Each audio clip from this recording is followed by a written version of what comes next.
Welcome to your favorite health program on Ebru TV. You're watching My Doctor Show, and my name is Purity Museo. Now, unsafe food causes more than 200 kinds of diseases, ranging from diarrhea to cancers. About 6 million people globally, which is about 1 in every 20 people, fall ill after eating contaminated food, and 40% of children under the age of 5 will suffer from contaminated food-related conditions, which in most cases is diarrhea. On the show today, we focus or we address food poisoning. We will be looking at what food poisoning is, who is at a risk of being poisoned, and also how do you address the symptoms that come with food poisoning. We do have a team of experts to help us with the discussion. Welcome to the show. Call us live with the number that will be displayed right at the bottom of your screen. You can also use the hashtag MyDoctor to speak to us on our social media platform. On Twitter, we are at Ebru TV Kenya, or you can talk to me directly at Purity_Museo. Use our Facebook page as well, Ebru TV Kenya and Purity Museo. For now, I'll ask you to sit back, relax, and learn from the exciting show ahead. And to help us discuss in a little more detail what a food poisoning is and how the problem could be prevented, help me welcome our special guest today, Betty Okero, who is a nutritionist, and also Jen Mugun, marketing manager, Samsung Consumer Electronics. Call us live. The number is 0791478990. We'll also be addressing food poisoning in pregnancy. How do you prevent and how do you go about it in case you are food poisoned during pregnancy? Welcome to the show, ladies. Thank you so much for making time for us. Maybe I could start with you, Betty, by just helping us understand what food poisoning is. So food poisoning basically refers to a foodborne disease which causes the body to have a different reaction from what it is used to. It could range from stomach upsets, it could range from fevers, diarrhea and vomiting. And usually this is because somebody has ingested food or a drink that has got some bacteria, virus or parasites. And in other words, contaminated food. Contaminated food. Yes. And you'll be helping us because when someone says, I've had some food poison, then there is a myth that is usually associated with it that, you know, someone wants to get rid of that person. So you'll just be helping us understand what are some of the possible causes for food poisoning. But just before that, Betty, maybe how do we address, what would you say the burden of food poisoning in the country right now is like? So food poisoning really does not refer to somebody trying to put poison in your food. But as long as you take in contaminated food that has got bacteria that your body doesn't need, or it has got a parasite or viruses that your body does not need, then it will cause a very unfamiliar and uncomfortable reaction in your body. So your body is trying to fight that foreign body that has entered into it. And yes, so many times we've had reports of people saying that food places are not very clean, and you know, they want to close up areas because there's a break out of cholera, you know, or people have a lot of diarrhea, especially in under 5. It is in how food is handled. If somebody is going to handle food with dirty hands, then there is a possibility that you're going to transfer the bacteria from your hands and to that food. And even though everybody can actually get food poisoning, if you have a low immunity, then you're at a higher risk than somebody else whose immunity is better. So we are talking also about children, because children, their immunity might not be as strong as we'd expect that of an adult to be. So children would be at risk. We're talking about sick people. If you're already sick, then your immunity is not functioning the way we want it. So you're more likely to get food poisoning. Or if you're talking about a pregnant woman, you know, their body is fighting so many other hormones, and the priority for the body at that particular moment is to try and take care of this human being that is growing in the womb, and not necessarily the mother. So they're at a higher risk of food poisoning. And it doesn't have to happen outside in the public. It can actually happen in your house. Yes. All right. We'll be looking at different types for food poisoning. But Jen, once again, welcome to the show. Let's talk about the storage of food poisoning, because Betty is saying it doesn't have anything to do with someone putting poison into your food. So let's relate food poisoning and storage of food. Yes. You know, how long, what is food storage? How long should you store your food before you could eat that food? And after how long do you say this food is not right to eat? Yes, absolutely. As Betty has mentioned, food poisoning is not necessarily having somebody put poison or chemical in your food. Coming to refrigerators, if you don't follow the prescribed or best practice in terms of storage of food in your refrigerator, then you're likely to get food poisoning. And how is this? When you're storing food in your refrigerator, you need to be careful how you do it. You need to store your food in containers that do not allow for leakages, or even foil paper or cling that does not have leakages. Because what happens when you store food and there's leakages to other foods, then you're likely to get food poisoning. And as we say, your family is the most important. So it's important for you to store your food in the right way in the refrigerator to avoid leakages or contamination with other food, therefore causing food poisoning. In terms of storing food in your refrigerator, we normally encourage, once you cook your food, store your food within 2 hours in the refrigerator, because beyond 2 hours, then now bacteria starts becoming active. So normally it is recommended, best practice world over, that you store your food within 2 hours. Again, don't store your food when it's very hot. Yeah, you should allow your food to cool down before you put it in the refrigerator. So have your food cool down. And if the food is very hot, we normally recommend you can put it in hollow containers to allow it to cool down faster. And thereafter, it's recommended that you should not keep food for more than 4 days in the refrigerator. Yeah, 4 days is what is recommended. Beyond that, you'll have bacteria accumulating in your refrigerator. Okay.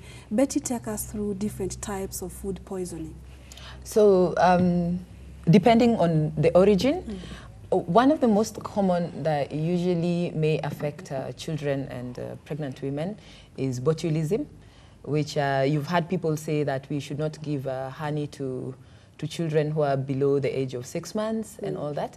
And basically this is from botulium, which comes from the spores that you either find in dust or you find them in vegetables, or you can also find them in honey. So if somebody ingests that and the spores are there, they might actually get food poisoning. But there's also food poisoning that you get from home when you, like she mentioned before, from how we store our food, okay? So let's say you store something like eggs or your milk at the fridge door, and you want it to stay there for so long. Whenever you open that fridge door, you end up with a different temperature from what you intending to have for the food to stay safe.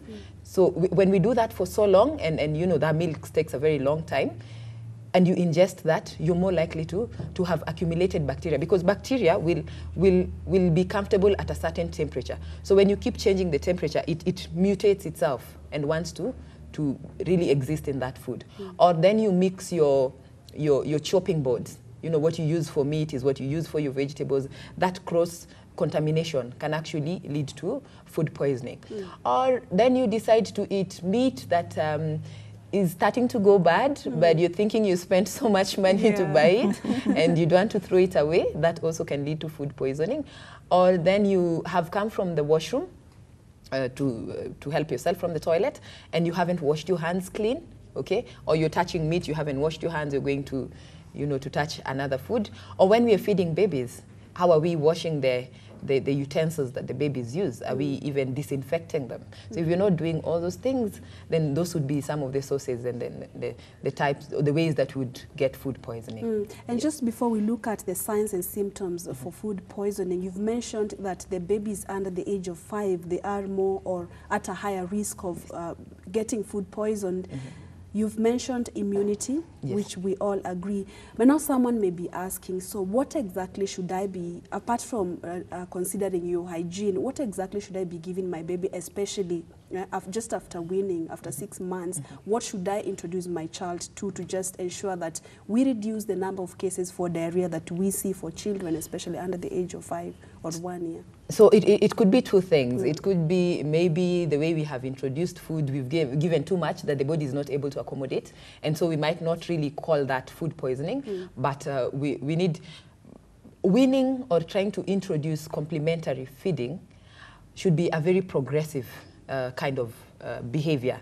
You do not wake up and your child is 6 months and you want to give them everything that exists on earth, or you want to give them one particular type of food. So it is very progressive, and the advice usually to mothers and the parents of these babies and their caregivers is, at that point, then sit down with a professional to be able to take you through the process. Again, it depends. Some one size does not fit all. So for the public use, we cannot, you know, be very specific and say eat this. What if they don't eat it in their community? But start with very simple foods, very simple staples, and remember, for a child, you want to give higher energy requirements because their cells are growing so fast, and they need that for growth and development, of course, and the other things will follow. So immunity, basically, look at a child who's 6 months. That's the time they're trying to sit down, they're trying to crawl around, they're touching things around them. So if cleanliness is not there and food is not handled properly, then they might actually get a lot of bacteria into their system. And even on their own, as they touch surfaces and put things in their mouth, that puts them at a risk. So it does not have to necessarily be straight linked to food, but what they do around the house. So cleanliness is key. Ensuring that the immunity of the child is maintained at some level. And even if we maintain it, remember the immunity of the child will not be as perfect as that of an adult. Yeah. So if we maintain it, we just try and make sure that if there is a disease, the child is treated for it and in a timely manner so that they don't fall sick so often. Okay, and if they do, it is treated promptly. Okay, and Jen, there is a myth that some people will not take food that has been stored in a fridge because they believe it's not good food. Earlier on, you mentioned that you have to store your food within 2 hours, and also it has to it should not be hot. So let's address some of the myths and misconceptions about food storage. What other types of food storage do we have other than refrigerator, and which ones are the most recommended? Maybe just to reiterate what Betty has said, and just to mention, in terms of storing your food, the way the food stays healthy, or the way the food, you store your food in your in your fridge, is actually something basic requirement for you so that you can be able to consume your food in the right manner, and it doesn't go bad. One of the things that I must say, as a practice you must do, is maintain the correct temperature of your fridge. When you're storing food in your fridge, ensure that the degree is at 4 degrees. And if you're storing in the refrigerator, it should be minus 18 degrees to allow your food to stay frozen for longer. So those are just the basics, and that's within the control of you as the consumer.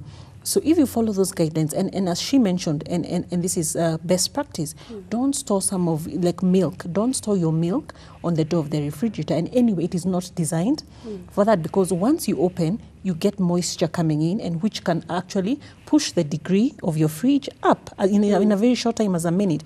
So ensure that your door stays closed, ensure that you maintain the right temperature, that is 4 degrees for the fridge and negative 18 degrees for the freezer. So if you don't follow that, then of course it's expected that your food will get contaminated and you'll get diseases. So as a practice, that you must do. One thing I must say that we are doing at Samsung, in our refrigerators we have what we call a deodorizer. And what the deodorizer does, it actually helps to sanitize your refrigerator and hence trapping bacteria, ensuring that your food stays longer. And you must ask, okay, fine, what happens with the deodorizer filter? If they run out, it's actually replaceable. So that's one of the modern technology that we have tried to adopt in our refrigerators to avoid having bacteria and to keep our consumers safe. So much to learn about the storage of food, but we'll be getting back to that. Betty, take us through some of the simple signs and symptoms for food poisoning. So they're never really very clear, but one of the most common ones that we see would be vomiting. There would be some diarrhea or loose stool. We'd also have fevers and chills for some people, a general feeling of malaise or body weakness. Yeah, and if it becomes so bad, then the fever could be so high that the person would have to be admitted in hospital. And in very rare but very extreme cases, then you would have dehydration. Because remember, when there is there's vomiting and diarrhea, you're losing so much water. So that if that is not being replaced, you can end up with dehydration. And I know we've had, like, when people have extreme cases of food poisoning, they've actually succumbed. Because then if we have dehydration, then your kidneys will not function properly, and all the other organs in your body, and they could actually shut down. Yeah, so those are some of the common symptoms that you'd expect. And also, as we're looking at how fast do you notice that then I have food poisoning. if after eating, you know, when you finish eating, you should have a very comfortable feeling. You should be okay. Well, and until maybe you've overeaten and then there is indigestion. Yeah. But you should be very comfortable and feeling good about yourself. So if I have finished eating and within maybe 20 to 30 minutes, my stomach feels like it's rumbling, or I feel like my stomach is almost, you know, I have a stomach upset, it seems like you're going to have diarrhea and something like that, or you have nausea after eating, then you want to question yourself, what was wrong with the food that I ate? You want to question the preparation, the production process of that this food went through before you managed to consume it. Because if you're not sick before and after the sickness, 20 or so minutes later, you have it, then you would want to question that. But sometimes it can take longer than that. It can take a day or two for you to notice it. Though for some foods like the fish, the chicken, the meat, the poisoning would be much faster. So you'd notice it in your body much faster. If you're not sure of the symptoms, if you're relating the symptoms to anything else but food poisoning, again, just go to hospital and check with the doctor, okay?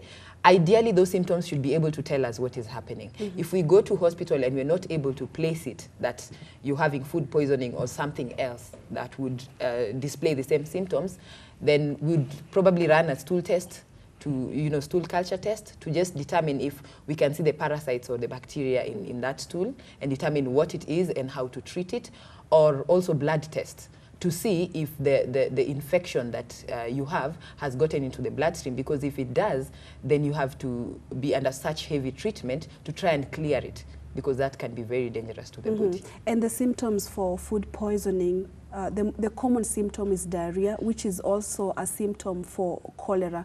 So how do you get to differentiate between the symptoms for cholera, which is diarrhea, the same diarrhea, to the symptoms of just a food poison?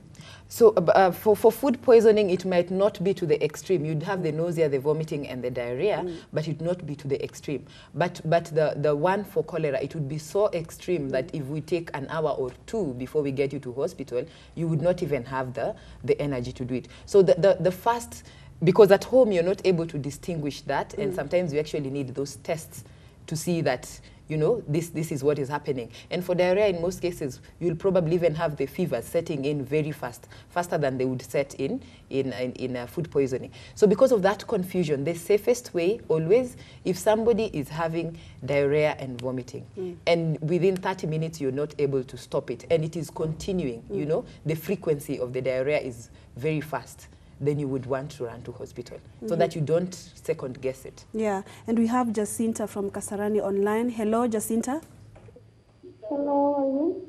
I'm okay, and you? I'm not good at all. Yeah, you had a concern? I was asleep when I find the conversation of the doctor. All right, thank you. I heard her talking about the food poison. That's right. So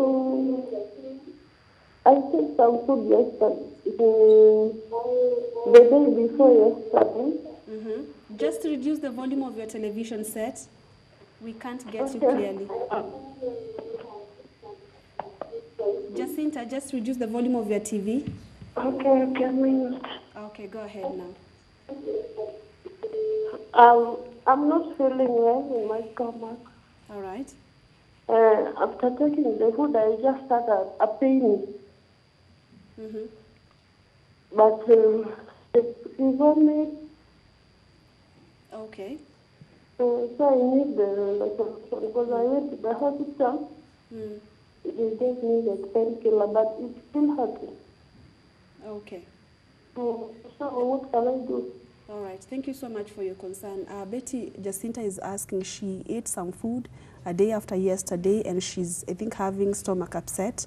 She's gone to the hospital. She's gotten some painkillers, but the problem still persists. What could be the problem, and how can she address it? So my advice to Jacinta would be, although we have mentioned some of these symptoms of food poisoning, you don't have to get all of them, and they don't have to be the same. We would have eaten the same food. I react, you don't react. Again, how is my defense system in the body different from yours that would dictate that. And if she went to hospital, she was given painkillers and the pain doesn't seem to relieve, then it is time to go back and probably request for further tests to try and determine really what the problem is, instead of you know, trying to stay at home and hoping against all hopes that it will resolve.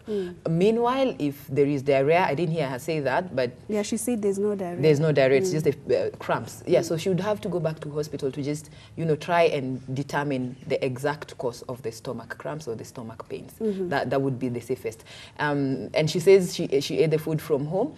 The other thing that is very common in our houses is that we want to thaw our food on, you get it from the freezer and you put it on the surface at room temperature. I don't think, and she will be able to explain to us that I don't think that's the right way to do it.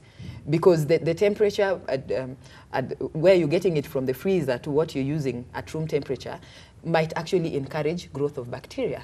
And by the time you're getting ready to cook that food, it would be so full of bacteria that would defeat your body's defense system. Or you get your food from the freezer, you have thawed it, you have cooked it, and then you want to refreeze it. And that's why you're encouraged, whatever you're going to store what if you remove, you do not feel the urge to want to put it back. You know, put it in small containers so that whatever you remove is a serving that would be able to fit all of you and you finish it. Otherwise, then you're safer throwing it than trying to eat it again and causing you so much harm. Okay, and that brings us to Jane. Jane, tell us how to use a refrigerator, really. It's one of the methods of preserving your food, but what she's mentioned, most people do that. You store your food, you remove the food, just a small portion, and then you return the food. How do you use a refrigerator? And also try to address the issue of maintaining the temperature. Some of the refrigerators, you just buy and use it. Many people are not aware about maintaining the temperatures and how important it is. Okay. Yeah. Absolutely. I think just by the basics alone, as I mentioned, you should ensure that first and foremost you clean your fridge at least once a week, because you need to sanitize your fridge from spillages or cross-contamination from other foods. So as a basic, ensure that you clean your fridge weekly.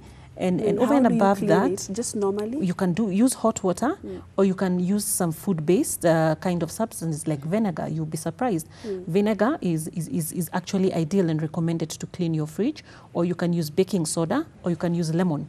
All these substances are actually safe for your food. So even though you clean your refrigerator, and those substances remain, they're actually safe for human consumption. And what that does, it kills any bacteria.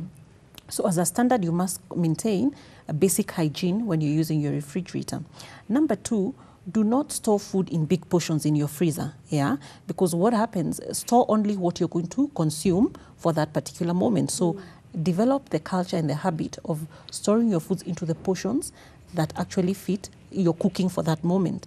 Like for example, if you're storing meat, don't store big portions of meat. Store smaller portions, so once you remove it from the freezer and you thaw it, you actually consume it there and there. You do not have it thaw and leave it out and then put it back in the refrigerator. That's a recipe for disaster, because you're going to get food poisoning. Something else that I must say, with modern technology, and that's something Samsung has adopted, we have what we call twin cooling in our refrigerators. And what that does, it helps you have smart conversion.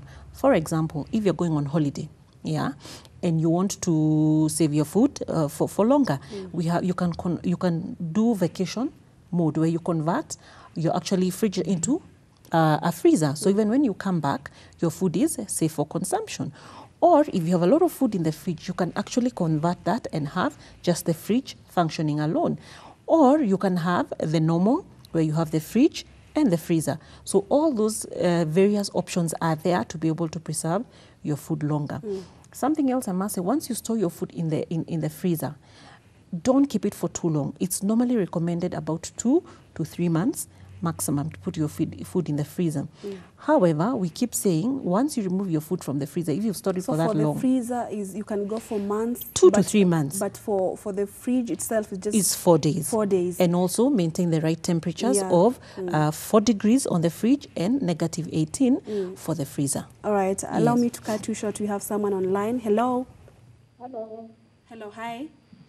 Hi. Hi. I'm great. And you? I'm good. You have a question? Yeah, I have a question. Okay, go ahead.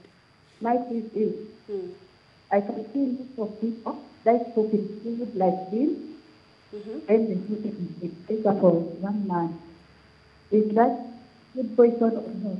Okay, I think it's just what you are addressing. She's asking, she's put food in a freezer for a month. Is that okay? That's okay. As long as the right temperature is maintained, it is absolutely fine for human consumption and it's safe. Let's talk about the right temperature. Once you have your fridge, we have the freezer part of it. Is that what, because there are some people who, there are some freezers which we just buy as freezers, and some fridge we buy with freezer. So is there a difference, or it's one and the same thing? There's normally a difference. All refrigerators nowadays come with a compartment for freezer and for fridge. And normally, more often than not, you'll notice the freezer is normally maybe much smaller than the fridge. Or if you're going for the high-end premium, then you'll see there's a clear separation where we call side by side. You have this side as the freezer and this side at the fridge. So that is commonly, and even if you look at the manual, that is very well stipulated. So that way you're not in doubt in terms of what is the freezer and what is the fridge, and in terms of how to store and what's the right temperature. So that is clearly stipulated in the user manual. Okay. And Betty, you highlighted some of the signs and symptoms for food poisoning. But now, and then you are very categorical, distinguishing between the food poisoning symptoms and that of some conditions with almost similar signs and symptoms. But now, after how long should you see a doctor? Or do we have prolonged, or do we have some, what are some of the complications, long-term complications that may come with food poisoning? Ideally, if I'm experiencing signs and symptoms of what might seem like food poisoning, and maybe about half an hour later it is worsening than it is trying to resolve, then I would actually want to go to hospital and have that sorted. But like we said, if we have extreme dehydration, then we are risking our organs shutting down. So even as this is happening and you're trying to make your way to hospital, you want to keep rehydrating. And you see for children if they can't keep anything down, or even adults, if you can't keep anything down, then that is not the time to try and start eating your solid foods and all that. Once the problem is resolved, you'll have all this time to eat. So basically, you know, you just want to keep sipping on some liquids to keep you hydrated. But what I will insist on is try and make your way to hospital. You're safer getting there, and we give you painkillers, or we just tell you, you know what, this has resolved, it hasn't really gone so much, but you know, let's manage it. If it is a pregnant woman, for example, and they have food poisoning that is not taken care of, they risk a miscarriage in very extreme cases. They also risk stillbirths, or then the mother would be so sick that they have to be hospitalized for a very long time. Okay, so nobody wants such things. If you're talking about botulism, then somebody might also risk paralysis, or then if it is cholera and you're in an extreme case and you're dehydrated and your organs have shut down, then that's absolute death. So you don't want to get to those extremes. Once you notice any signs and symptoms, just take yourself to hospital, and you can always actually tell. Is it just indigestion or something like that? If it is indigestion, or it is very mild food poisoning, maybe what you ate was not in very large amounts, or the bacteria that you've consumed is not, so high in quantity, then you'd want to start some home remedies, just drink some water, some water that maybe has ginger, has lemon, has chamomile. Some of these foods actually help to relax the muscles in the stomach and prevent the spasms, okay? And if then you're not able to eat, and you're starting your foods, again, that is not the time to go for your greasy, oily, sweet foods, That's not the time to go for your milk, for example, because it might aggravate the diarrhea. Okay. So I said milk, not yogurt. Yeah, so there's a difference. We'll be having a look at some of the home remedies for food poisoning treatment options. That's when we come back. Talk to us. The number to use to call us live is 0791478990. The hashtag My Doctor on Twitter at Ebru TV Kenya at Purity_Museo. My Doctor Show continues in a moment. It's cold today. Why is it cold? It is cold today. because it's a large place.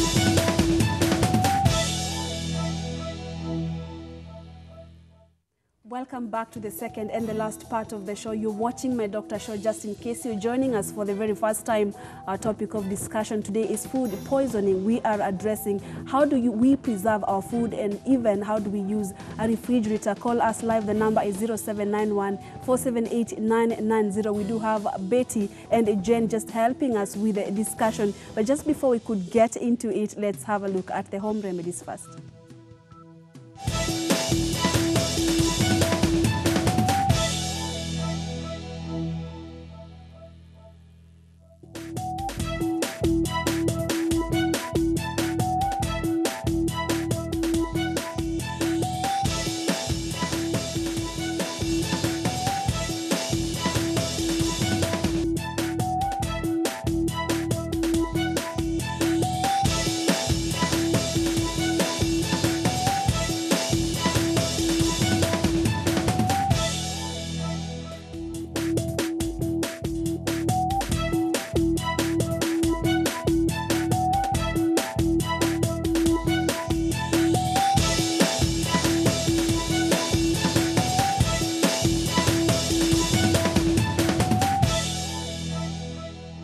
Welcome back to the show. Call us live. The number is 0791 478 990.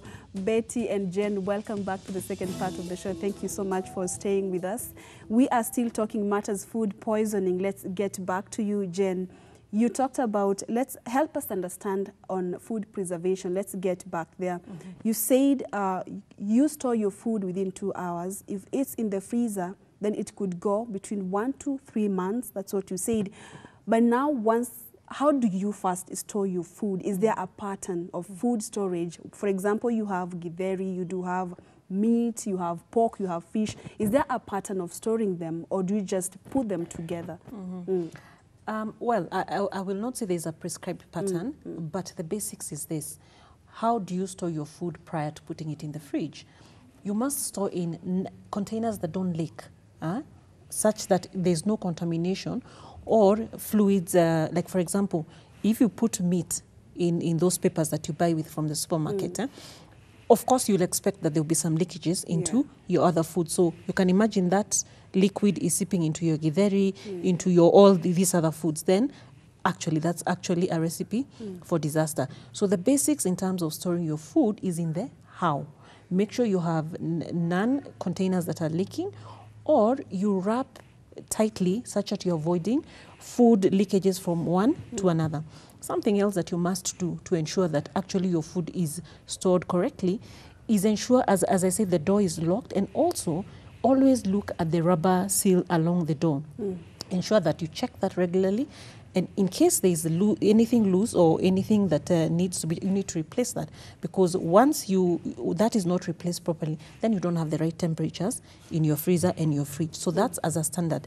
Something we as consumers forget to check. So ensure that you check the rubber door of your fridge so that you avoid air coming into your freezer and spoiling the temperature, and then you don't store your food with the recommended temperature. So those are just the basics that as consumers we need to observe to avoid food poisoning. And does every refrigerator have the recommended temperatures that you are talking about, or is it manually regulated? No, it is standard. Okay. Yeah, once you set at 18 for the freezer and at 4 degrees for the fridge, it's actually standard.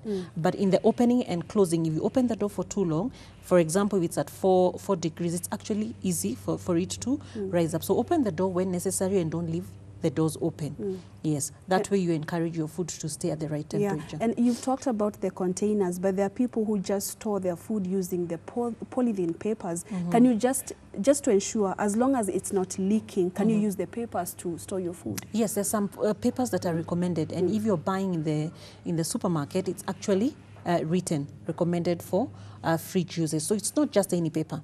And especially those papers that we buy from the butchery, those are not recommended. So there are those papers that are actually recommended for food to be for storage in the refrigerator. So when you're buying that, you must look out for that in the supermarket so that you store your food correctly. Containers, it's straightforward. non-leaking containers, and normally they'll have... The containers should be covered because they're people should be covered. Just, all right. That's another mistake consumers make, and it's something I must demystify. When you're storing food in the refrigerator or in the freezer, whichever, you must ensure that you close it properly, because what happens if you don't close your containers, then one, if it's in the fridge, you don't correct the moisture of the food disappears, and it's actually very easy to get contamination, because you're having spillages and spoils moving and cross-contamination. So always ensure that your food is well sealed, whether it's the polythene bags or the container. That way you avoid food poisoning, and you avoid bacteria moving from food to another and causing... Right. And let's now hear poisoning. from Grace. Hello, Grace. Grace, hi. Hi, how are you? I'm great. And you? I'm okay. Talk to us. My name, okay. My question is about the fridge. Okay. Some people say the two-door. There is the two-door and the one-door fridge. Yeah. Some people say the one-door is better than the two-door. So is it true? And also, there is this fridge, antibacterial fridge. What is the difference between the normal fridge and the antibacterial fridge?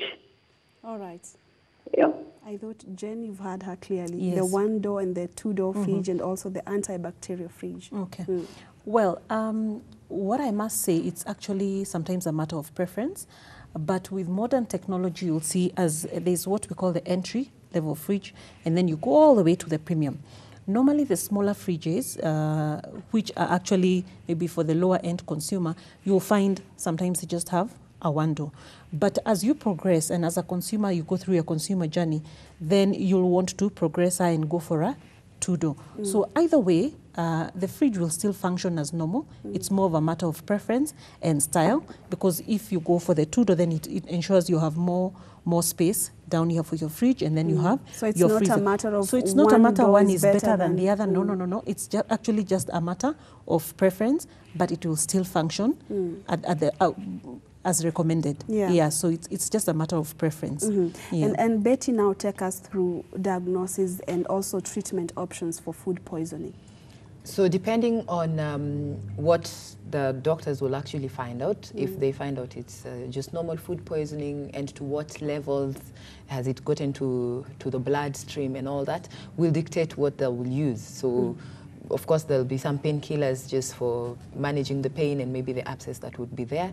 If it warrants that the bacterial infection will require antibiotics to treat it, or if they have done the stool cultures and have determined which type of bacteria is there and which antibiotic will actually help to kill that bacteria, then the doctors will be able to do that. If then maybe the infection has gone to the blood, and the easiest way to try and clear it out of the blood would be through IV and antibiotic administration, again they will do that. So it is what the doctors have found out versus what is the best treatment to give the best relief and to clear the infection as much as it can be cleared. So yeah, it's not one size fits all, so it will depend with whatever they have found. Of course, if it is cholera, again they will do they'll give the patient the right treatment for cholera. Yeah. And is there a way you can find out, you said that there's a way you can tell that you are having food poisoning, but what are some of the foods, because you had also mentioned that you should not go for milk when you're having a stomach upset. What are some of the bad eating habits, or what are some of the foods that you should stay away from when you're having food poisoning? Yeah. So if there's diarrhea and vomiting and you can simply not keep anything down, again, as I said, try to replenish with fluids as much as you can. Like, you know what we do for the children, oral rehydration salts, so that, you know, as you're losing the water, you're also losing it with some electrolytes or salts in your body, which are very important for balancing of fluids and ensuring that your body system continues functioning properly. So you would want to do that. Maybe you just want to put some little salt and sugar in your water and try and drink that. You can make your own ORS at home and try give the baby or drink it if you're the one who's affected, and keep replenishing that. You'd also want, if you're able to eat something little, maybe you're in the process of recovering from the food poisoning, then something we call a brat diet. Basically, we're talking about a banana because of the potential of it's a bland food, sort of, and it has the potential to relax your muscles so that the upsets don't aggravate. Then we have rice. Again, rice has a very bland taste. Yeah, so it is easy to keep it down. It's not very salty and all that. You just want to boil it so that you don't add the oil, which would aggravate the what do you call it, the diarrhea or the nausea. Then there is applesauce. Okay, not very common in this country, but yes, you can use that. And then there is toast. Yeah, just your normal bread, and you know, just put it in, you can toast it so that it's a bit dry and you eat it. That will help you not to have frequent vomiting and all that. What you notice about these foods, they are quite low in fiber. Because if we increase, we've mentioned again before in this show that fiber increases, you know, how waste is cleaned out of our system and all that. So you're not going to have diarrhea and go for the or foods that are high in fiber, because it will increase the frequency. So they're very low in fiber. They also have a very blunt taste. And don't put large portions, just small portions. When I mentioned milk, that milk would actually destabilize you and probably increase the diarrhea frequency. You can use low-fat, natural, or what you call plain yogurt. Or other people would want to call it Greek yogurt, because it has live culture, or what we call live bacteria. And when we consume that, the body is able to try and balance between the bacteria that has affected the system versus this live bacteria, and try to bring, you know, an understanding between the two of them and relieve the symptoms. So the milk would actually worsen it because it lacks the probiotics, but the natural low-fat yogurt will do that. And why low-fat? We're trying to reduce the amount of fat that you're consuming so that you don't aggravate the nausea. When you have vomiting, nausea, and diarrhea, then when you see fatty foods, or when you consume fatty, sugary foods, you'll get nauseated. When you consume large chunks of food or in big portions, again, it will aggravate all the symptoms that you're having. You could also try to just take in your lemon ginger water, okay, hoping that the acid from the lemon can actually increase the amount of hydrochloric acid in your stomach to help with the digestion of maybe the excess starch that you had, if it was indigestion that caused that. Or as the acid is being produced, it would also help in fighting the bacteria that is in the stomach. Yeah, and let's continue with the same discussion on, let's get to the home remedies. When, for example, you realize you've consumed some food and it's not going well with your stomach, is there some home remedies that you can do to just prevent the vomiting and the diarrhea? So we already mentioned the ginger. You can use that. We already mentioned the lemon slices. You can also do carrot juice with some peppermint on it, and you can also just take your peppermint, crush it, put it in your water, hot water, try and drink that. You can also try and get a little apple cider vinegar, you know, put it in water and try to drink it. We are just trying to improve the internal environment of your stomach to try and either flush out the bacteria or try and give a neutral environment where now the bacterial growth from the bad bacteria that you've ingested would not be promoted. Yes. Okay. And now, Jen, I will engage you. We talked about the storage of food, how you're supposed to store, but now for baby food, is there a way, is there a unique way? Should you mix it? When you are storing, you say there's no pattern, but the basics is that you just ensure the containers are not leaking. But now storage for baby food, especially the baby milk, you know, is there a way we can store, is there a special way to store baby food to begin with? Yeah. And, you know, babies are quite sensitive in terms of their immune system and all. So normally it's recommended if you're storing food, if you're storing milk or food for the baby, at least separate, have a clear demarcation between your food for normal, for everybody else in the family and the food for the baby. You're just taking extra caution because these are young babies who, as mentioned, I mean, the immunity system is quite low at that moment. So it's important to have actually a clear demarcation because that way you avoid and as I'm saying, you must have proper storage, but even over and above that, it's just good to be extra cautious that if you're storing the baby food, maybe you can have it on the lower compartment of the freezer, and then you have the upper compartment for your normal food. It's just good to take that extra caution. Yeah. And Betty, some studies have showed that freezing the baby milk is the greatest contributor to diarrhea for children. First, is that true? And how are you supposed to go about it? So if you're talking about milk, and remember, you can store your food very well in the freezer or in the fridge. But when you remove it, before the baby consumes it, there are processes in between. So that would be, we would be here blaming the fridge or the freezer, but how the food is handled by the time the baby is eating it could be the problem. Like breast milk, we're now encouraging women to do exclusive breastfeeding, and women are working.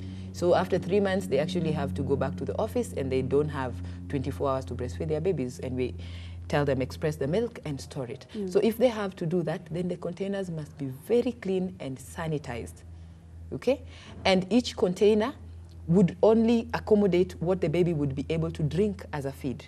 So, get the small milk storage containers that would, so you're not going to store a liter of breast milk, and because a baby will not be able to finish that. You'd rather store them in very small containers, maybe 120 or 180 mils, so that if the baby consumes that, whatever is left is discarded. Okay, and then label it so that you know what did I keep first, because it is fast in. Sorry, what you keep first is what you remove fast in, fast out. You don't store milk today and one you stored last week and you pick this one for today and you leave the one for last week. Okay, you want everything to go by the date. So it is as strict as labeling what was put at what date and at what time. Remove it, put it in the fridge so that it thaws, and then when it is warmed and the baby drinks it and leaves it, it must be discarded. Okay, same to when you do the baby formula. Okay, put what the baby will be able to consume, and if they are not able to consume and within two hours they have not consumed it, then it has to be thrown away. So then the person taking care of, even when it's kept in the freezer after 2 hours, if it's not consumed, we don't even recommend that you keep baby formula in the freezer. Right. Mix and let the baby be ready to take it. Okay, because again it will gather bacteria, and this child does not have the immunity that an adult has. Okay, so then if we want to save, you either get a helper or a caregiver who will be able to stick by those rules. Okay, otherwise then you will be trying to save money by saying I will not discard this milk. Then you hurt your baby. You could lose the baby in the process. Yeah, and the expressed milk, you mentioned that you put into small portions. So how long should it stay in the freezer? It would still stay those 3 to 6 months. Okay. But what you remove is put in the fridge at night, so that in the morning it is ready to use, and you pick what is needed for the baby, thaw it correctly or warm it for the baby and give the baby. So you're not removing it from the freezer and then you notice the baby is very hungry and you try and microwave it or things like that. No, your baby consumes this amount of milk within these hours. Remove it at night, put it in the refrigerator so that it can be in liquid form by the time you want to use it the next day. And then warm the one you need, the baby consumes it, and you wait for the next one. Yeah, and we have Fatma from Nakuru. Hello. Hello. Hello, hi. Hi. You have a concern? Hello. Yeah, nauliza hivi. Hello madam. Uliza, nakupata. Habari zenu? Mzuri sana. Nasema hivi. Tunaweza kustore chakula kwa plastic containers. Naomba upunguze sauti ya TV yako. Ndio tukupate vizuri, alafu uendelee. Hello Fatma. Endelea, nakupata. Haya.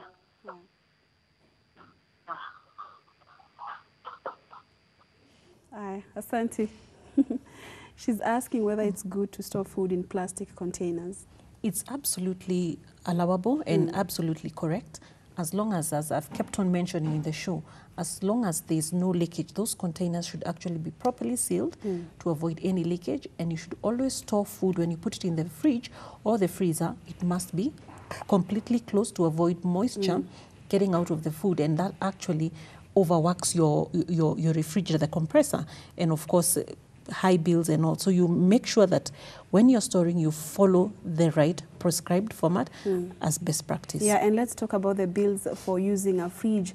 Should you keep the fridge functioning 24/7, or at some point can you just put it off to just, you know, spare the bills? That's something I must demystify as well. And as mentioned earlier in the show, I mentioned that at Samsung we have new technology which we call twin cooling. And what twin cooling does and allows you as a consumer to do is to utilize your fridge effectively, which in turn also saves you quite a bit of money in terms of power. I mentioned, like, for example, if you're going on vacation, you can actually put vacation mode, and that way you only have the freezer functioning.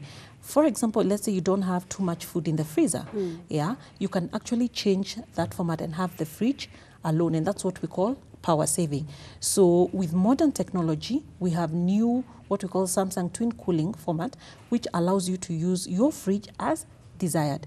You might want to use the freezer and fridge, which is normal. You might want to use vacation.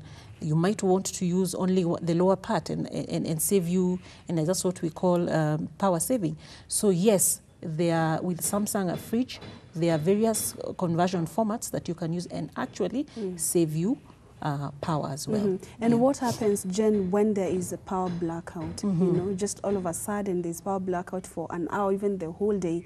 Should you just pick the food and throw it away, or is there a way you can reutilize the food? But just before you answer the question, we do have Eunice online. Hello, Eunice. Hello, how are you guys? We are great, and you? I'm fine. Go ahead with your concern. I'm asking about the EBM, the express breast milk. Are you supposed to warm it, like, at what temperature are you supposed to warm it? Because is it supposed to be warm like any other milk, or there is a certain temperature which you could warm it? Because maybe it's not as natural as the milk we have.